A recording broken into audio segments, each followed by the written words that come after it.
Я самый неуверенный на свете человек. Я очень-очень уверенный. Честное слово, вы мне верите? Видите, важно не только то, что вы говорите, но и как вы при этом звучите.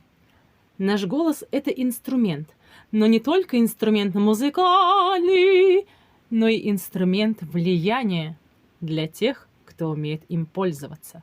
Например, если вам на переговорах, совещаниях, конференциях, собеседованиях необходимо звучать авторитетно, убедительно и уверенно, вспомните про нижнереберно-диафрагмальное дыхание, сделайте вашу дикцию более четкой, темп и громкость умеренные. И не забывайте про смысловые паузы. А потом, когда вы пришли домой, такой уставший, вы просто хотите поужинать и выпить чаю. Вы же не скажете: «Дорогая, сделай мне, пожалуйста, чай».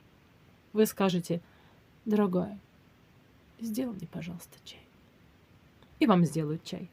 Если вы психолог, гипнотерапевт, массажист или просто укладываете ребенка спать, то есть задача вашего голоса в данный момент – расслабить, успокоить вашего слушателя, сделайте ваш голос более глубоким, телесным.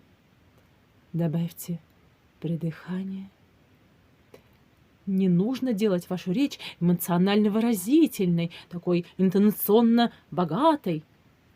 Пусть она будет монотонная и однообразная. Говорите в темпе дыхания собеседника, постепенно замедляя